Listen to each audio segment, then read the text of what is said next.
अस्सलाम वालेकुम students, heat and thermodynamics के लेक्चर नंबर 16 में आज हम डिस्कस करेंगे क्लॉजियस-क्लैपेरॉन इक्वेशन, जिसको हम CCEB कहते हैं। ठीक है, अब ये जो क्लॉजियस-क्लैपेरॉन इक्वेशन है, इसको ड्राइव करने के लिए ये बेसिकली कब हम इसकी इम्प्लीमेंटेशन करते हैं, जब हमारे पास कोई एक कंपोनेंट हो। ठीक है, कोई भी एक कंपोनेंट या एक मटीरियल जो है वो दो या दो से ज़्यादा स्टेट्स में एग्जिस्ट कर रहा हो। ठीक है, 2 स्टेट्स में मौजूद हो एट इक्विलिब्रियम। ठीक है, और इक्विलिब्रियम उसमें मौजूद हो 2 स्टेट्स के दरमियान, तो तब हम क्लॉजियस-क्लैपेरॉन इक्वेशन जो है उसका इस्तेमाल करते हैं। जैसे कि वन कंपोनेंट को हम ले लेते हैं कि ये है वाटर, और इसकी जो 2 स्टेट्स हैं जो इक्विलिब्रियम में है वो लेट्स सपोज हम ले लेते हैं वेपर फॉर्म है उसकी और लिक्विड फॉर्म है। ठीक है, ये दोनों जो हैं ये क्या हैं, इक्विलिब्रियम स्टेट में मौजूद हैं। वाटर एक कंपोनेंट है, ठीक है, और उसकी जो है वो एक ही टाइम पे दोनों स्टेट्स में इक्विलिब्रियम में जो है वो पाया जाता है। ठीक है, तो इसके लिए हम क्लॉजियस-क्लैपेरॉन इक्वेशन देखते हैं। ये तो जस्ट मैंने एग्जांपल दी है। लेट्स सपोज हमारे पास कोई भी कंपोनेंट है जिसके स्टेट्स जो हैं वो इस तरह से हैं कि वो फर्स्ट एंड सेकेंड स्टेट, कोई भी 2 स्टेट्स हैं उसके दरमियान इक्विलिब्रियम मौजूद है, तो उसके लिए हमने जो क्लैपेरॉन इक्वेशन है वो ड्राइव करनी है। तो लेट्स सपोज हमारे पास ये जो हमने फर्स्ट एंड सेकंड स्टेट की बात की है या ए और बी स्टेट की बात की है, इसके लिए गिब्स फ्री एनर्जी क्या होगी। देखें, गिब्स फ्री एनर्जी जो है इसको हम मोलर फ्री एनर्जी भी कहते हैं, और इसके लिए हमने लास्ट टाइम एक्सप्रेशन देखा था। तो अगर हम कहें कि दोनों जो हैं जो होंगी स्टेट्स वो इक्विलिब्रियम में हैं, तो हम कह सकते हैं कि दोनों स्टेट्स के लिए जो मोलर फ्री एनर्जी है या गिब्स फ्री एनर्जी है उसकी अमाउंट भी सेम होगी। यानी Gibbs free energy for first state is equal to Gibbs free energy for second state. ठीक है, ये किसी भी एक फ़िक्स प्रेशर पे, टेम्परेचर पे हमने गिब्स फ्री एनर्जी देखी है first state and second state के दरमियान, और उनके दरमियान में क्योंकि इक्विलिब्रियम था तो हम कहेंगे कि फ़र्स्ट वाली जो है वो सेकंड के इक्वल है। अब अगर मैं कहूँ कि मैंने प्रेशर में एक स्मॉल चेंजिंग की है dP की, और वॉल्यूम में स्मॉल चेंजिंग की है dV की, तो जाहिर सी बात है कि जो गिब्स फ्री एनर्जी होगी उसमें भी स्मॉल सा चेंज प्रोड्यूस हो जाएगा, दैट इज़ dG। ठीक है, तो इसके अकॉर्डिंग अगर मैं कहूँ फर्स्ट स्टेट और सेकंड स्टेट के लिए मैंने ये इक्वेशन लिखनी है, तो ये हो जाएगी G1 plus dG1 is equal to G2 plus dG2। और हमने यहाँ पे क्योंकि कहा हुआ है कि G1 जो है वो G2 के इक्वल है, तो इसका मतलब है हम इसको दोनों साइड से कैंसिल आउट कर सकते हैं। तो जो एक्सप्रेशन रहेगा वो होगा G1 is equal to dG2। Let's suppose ये इक्वेशन 1 थी, ये इक्वेशन 2 थी। अब यहाँ पे हमने G1 और G2 की वैल्यूज़ देखनी है कि वो क्या होंगी। तो G के लिए जो हमने एक्सप्रेशन देखा था dG के लिए, वो बेसिकली जनरल एक्सप्रेशन होता है V into dP minus S into dt। लेकिन क्योंकि अब हम फर्स्ट के लिए बात करेंगे तो यहाँ पे फर्स्ट आ जाएगा, यहाँ पे भी फर्स्ट आ जाएगा, और यहाँ पे भी फर्स्ट आ जाएगा। सेकंड के लिए जब हम बात करेंगे तो यही वाला जो है ये कन्वर्ट हो जाएगा V2 dP minus S2 dt। ठीक है, ये है हमारी इक्वेशन 3 और ये है हमारी इक्वेशन 4। अब इन दोनों को अगर 3 और 4 की वैल्यूज़ को हम 2 में पुट कर देते हैं, तो G1 जो है उसकी जगह पे आ जाएगा V1 dP minus S1 dt is equal to V2 dP minus S2 dt। ठीक है, अब देखें यहाँ पे हमने इसकी वैल्यूज़ पुट की हैं। अब हम इसको थोड़ा सा रीअरेंज करेंगे। रीअरेंज करके जो एस वाली वैल्यूज़ हैं उनको एक साइड पे लिख लेते हैं। तो ये जो होगा एक्सप्रेशन ये हमारे पास आ जाएगा, देखें V1, और ये वाला जो V2 है इधर आके क्या हो जाएगा, बल्कि ऐसे करते हैं कि V2 जो है उस साइड पे ही रहने देते हैं, और ये V1 इधर ले जाएंगे तो ये हो जाएगा माइनस V1। ठीक है, और दोनों में क्योंकि dP कॉमन था तो हम dP कॉमन लिख लेंगे। इसी तरह से ये S2 जो है ये इस साइड पे आ जाएगा तो ये हो जाएगा प्लस, तो S2, और ये वाला S1 जो है ये माइनस का था S1, और दोनों में कॉमन क्या था वो था dt। ठीक है, इसको आप ज़रा ज़्यादा एक्सपेंड करके, अगर नहीं समझ आ रही तो एक्सपेंड करके सेपरेट करके देख लें, अच्छे से समझ आ जाएगी। अब इसमें देखें dP ओवर dt अगर हम लें, ये वाला dt इधर शिफ्ट हो जाएगा, तो ऑब्वियसली ये वाली जो टर्म होगी ये दूसरी साइड पे डिवाइड हो जाएगी।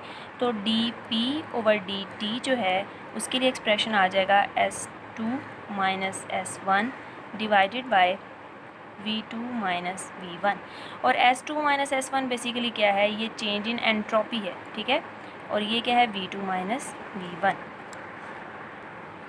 अगर मैं कहूँ कि Q जो है वो कोई हीट है मेरे पास जो कि एक्सचेंज हो रही है रिवर्सिबली, मतलब कोई भी हमने जब ट्रांजिशन करनी थी, फेस ट्रांजिशन, यानी लिक्विड से सॉलिड से लिक्विड में, लिक्विड से गैशियस या गैशियस से दोबारा से किसी और स्टेट में जाना था, तो ये जो फेस ट्रांजिशन थी, इस ट्रांजिशन के दौरान पर मोल जो हमारी गैस थी या कोई भी मटेरियल था गिवन टेम्परेचर T पे, उसने कितनी हीट जो है वो एक्सचेंज की है, वो है हमारे पास Q।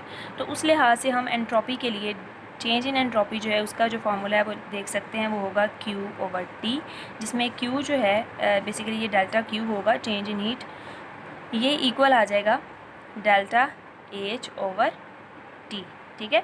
अब देखें यहाँ पे मैंने Q/T जो है, Q को जो है वो डेल्टा H लिखा है, delta H basically change in enthalpy है, ठीक है। एंथैल्पी क्या है, इसको भी हमने प्रीवियस लेक्चर्स में डिस्कस किया हुआ है।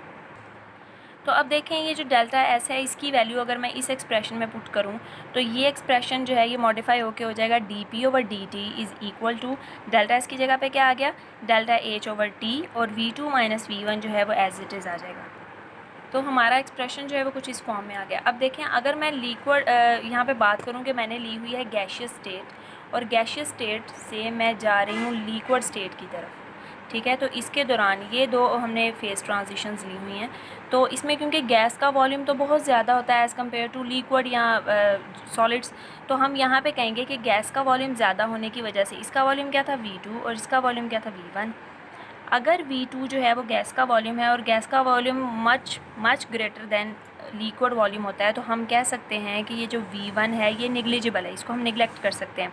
तो इसके लिए जो dP/dt वाला जो एक्सप्रेशन था ये आ जाएगा delta H divided by T into V2, यानी कि अब सिंपली V2 आएगा और V1 जो है उसको हमने निगलेक्ट कर दिया।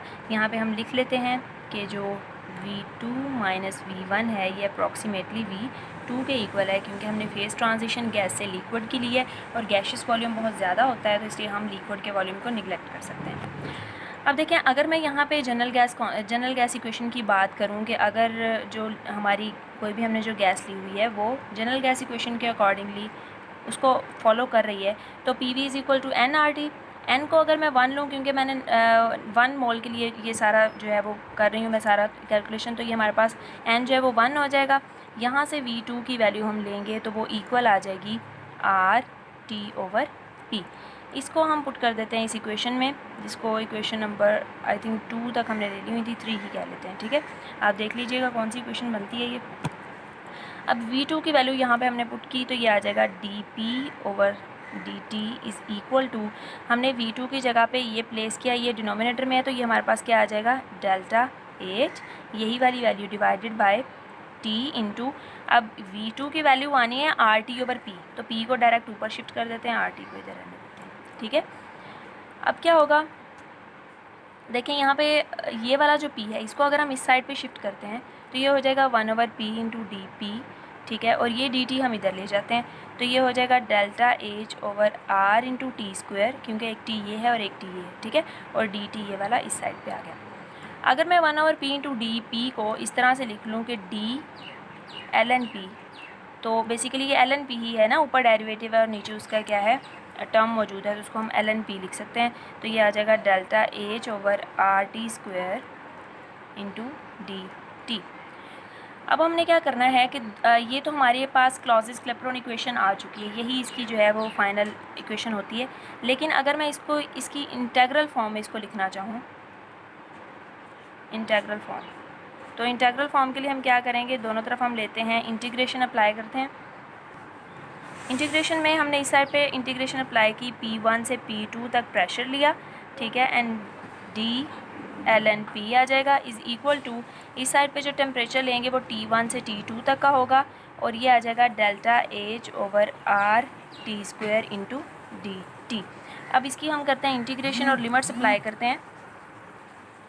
इंटीग्रेशन करने से एंड लिमिट्स अप्लाई करने से ये आ जाएगा ln P2/P1 is equal to delta H/R into 1/T1 minus 1/T2, ठीक है। तो ये हमारे पास जो एक्सप्रेशन बना है, इसमें अब अगर हम इसको बेस 10 की फॉर्म में लिखें, ठीक है, ये लॉग है ना, तो इसको बेस 10 की फॉर्म में लिखेंगे तो ये इक्वेशन जो है वो ट्रांसफॉर्म हो जाएगी 2.303 log P2/P1 is equal to delta H over R into 1/T 1 - 1/T 2। ठीक है, इसको थोड़ा सा ट्रांसफॉर्म करते हैं तो ये 2.303 जो है वो दूसरी साइड पे शिफ्ट हो जाएगा, तो log P2/P1 जो है ये आ जाएगी delta H over 2.303 into R, और यहाँ पे इसको अगर हम करें तो ये हो जाएगा T1 T2 LCM आ गया इसका, और ऊपर जो है वो T2 माइनस T1 आ जाएगा। ठीक है, तो ये जो हमारे पास इक्वेशन बनी है ये बन गई है इंटेग्रल फॉर्म से, हमने बना ली है क्लॉजियस-क्लैपेरॉन इक्वेशन की। अब हम इसकी एप्लीकेशंस देख लेते हैं। तो अगर हम इसकी एप्लीकेशंस की बात करें तो जो फर्स्ट एप्लीकेशन है वो है calculation of latent heat of vaporisation. यानी लेटेंट हीट ऑफ वेपराइजेशन जो है, अगर हमें किसी भी एक प्रेशर पे और टेम्परेचर पे हमें लेटेंट हीट ऑफ वेपराइजेशन की वैल्यू पता है तो हम किसी भी दूसरे प्रेशर पे जो है वो लेटेंट हीट ऑफ वेपराइजेशन जो है वो फाइंड कर सकते हैं with the help of Clausius Clapeyron equation. Second है calculation of melting point and boiling point. किसी भी प्रेशर पे अगर हमें मेल्टिंग एंड बॉइलिंग पॉइंट का पता है किसी भी मटीरियल के, सब्सटेंस के, तो उसकी हम कैलकुलेशन कर सकते हैं किसी भी दूसरे प्रेशर पे, टेम्परेचर पे उसकी मेल्टिंग और बॉइलिंग पॉइंट्स क्या होंगे। ठीक है, थर्ड एप्लीकेशन जो है इसकी वो क्या है, कैलकुलेशन ऑफ वेपर प्रेशर। तो अगर हमें किसी भी गैस का वेपर प्रेशर जो है वो पता है किसी भी एक टेम्परेचर पे, और जब हमें जो हीट ऑफ वेपराइजेशन भी बताई गई हो तो किसी भी दूसरे टेम्परेचर पे हम उसका वेपर प्रेशर जो है वो फाइंड कर सकते हैं। तो ये हो गई हमारे आज का लेक्चर, जिसमें हमने क्लॉजियस-क्लैपेरॉन इक्वेशन देखी है और इसके अलावा उसकी हमने एप्लीकेशंस को डिस्कस किया है। नेक्स्ट लेक्चर तक के